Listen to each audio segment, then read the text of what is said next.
बचपन में मुझे किसी ने कहा था कि शहर वालों को असली सुकून पहाड़ों में जाके आता है, और इसी वजह से all the way from Karachi Pakistan मैं आया हूँ आइसलैंड के खूबसूरत तरीन पहाड़ों को विज़िट करने के लिए। अपनी पिछली वीडियो में मैंने आपको यहाँ तक पहुँचने का पूरा किस्सा सुनाया था, और अब इस कहानी को आगे लेके चलते हैं। आइसलैंड की जियोथर्मल ज़मीन इस मुल्क को बहुत फ़ायदे पहुँचाती है। इस जियोथर्मल एक्टिविटी की वजह से आइसलैंड के लोग फ्री इलेक्ट्रिसिटी और गर्म पानी की सहूलत हासिल करते हैं।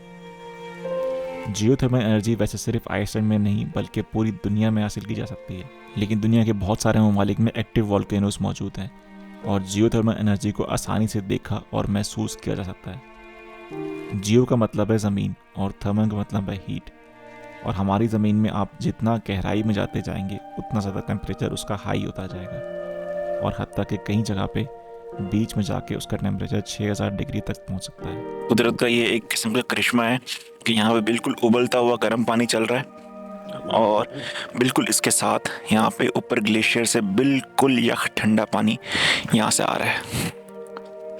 This is Iceland.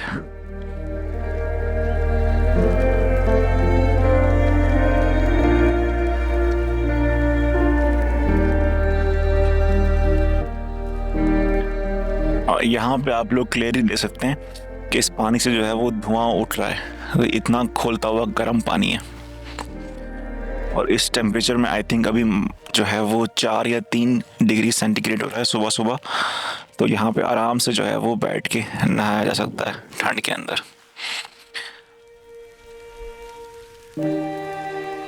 So I was checking on Google, इस जगह पे 1467 को जो है यहाँ पे इरप्शन हुई थी, यानी कि आज से तकरीबन 1000 साल पहले। और look at this place.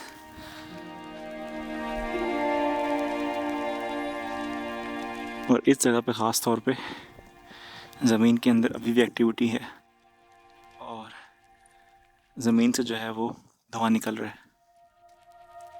I am going forward, let's see from the front. इस जगह पे खड़े होने के बाद ऐसा लग रहा था कि आप किसी बर्तन में खड़े हुए हों, और नेचुरली गरम गरम ज़मीन से भाप उठ रही थी। इस ज़मीन के अंदर बहुत सारा सल्फर मौजूद है, जिसकी वजह से बहुत स्ट्रॉन्ग स्मेल आ रही थी, और आप ज़्यादा देर तक यहाँ पे खड़े नहीं हो सकते।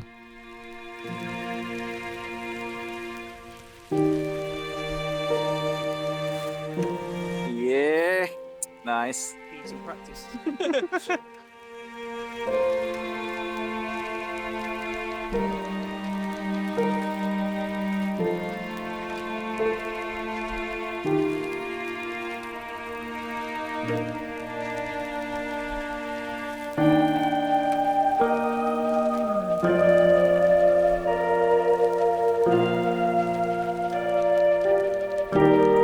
वक्त बहुत तेज़ से गुजर रहा था, और इस जगह पे एक्सप्लोर करने के लिए बहुत कुछ था, जैसे कि इस पहाड़ के दरमियान में एक खूबसूरत सी झील जिसका टर्कोइज कलर का पानी इस बात का सबूत दे रहा था कि यहाँ की मिट्टी में बहुत सारे यूनिक मिनरल्स पाए जाते हैं। तकरीबन 2 रातें गुजारने के बाद हम लोगों ने आगे बढ़ने का फैसला किया, और ये जगह अब तक के सफ़र में मेरी सबसे फेवरेट थी, और इस दिलकश वादी का मंजर आज भी मेरे जहन में रोशन है।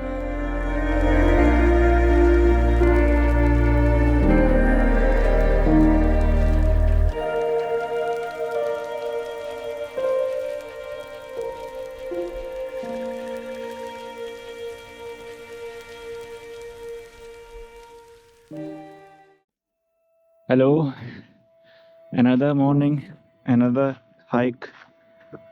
ये कोई बड़ी हाइक नहीं है, छोटी सी हाइक है, और जिस जगह पे मैं चढ़ रहा हूँ ये किसी ज़माने में आतिश फशा का पहाड़ हुआ करता था, और अभी तो ये इनएक्टिव है, लेकिन ये अंदर से जो है वो बहुत खूबसूरत लगता है। तो मैं अभी ऊपर चढ़ रहा हूँ, तकरीबन मैं आधा चढ़ चुका हूँ। यहाँ से वो सामने गाड़ी खड़ी हुई है, और यहाँ से ऊपर जाना है, तो ऊपर जाके चेक करते हैं कि ये कैसा लगता है। I got my stuff here, let's go। फिर मैंने वहाँ से ड्रोन उतारा ऊपर से, और मुझे पता लगा कि वो पहाड़ जो है वो बहुत दूर था, आगे नहीं गया। मैंने यहीं से ड्रोन उड़ा लिया, तो अब मैं जा रहा हूँ नीचे की तरफ, क्योंकि मेरे को अभी बहुत सारा रास्ता चल के वापस जाना है और टाइम कम है। आज थर्सडे है और मंडे को शाम को मेरी फ़्लाइट है और अभी हम लोगों ने जो है वो पूरा सर्कल आइसलैंड का करना है, तो अभी तक आई थिंक 3/4 सर्कल भी नहीं हुआ, तो I have to pace up now और थोड़ा तेज़ चलना पड़ेगा।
खुदा की बनाई हुई इस दुनिया में कुछ चीज़ें ऐसी हैं जिन्हें देखकर इंसानी दिमाग दंग रह जाता है, और इस आरसी सी दुनिया में इन जगहों को देखकर इंसान सोचने पर मजबूर हो जाता है कि जन्नत का मंजर कैसा होगा।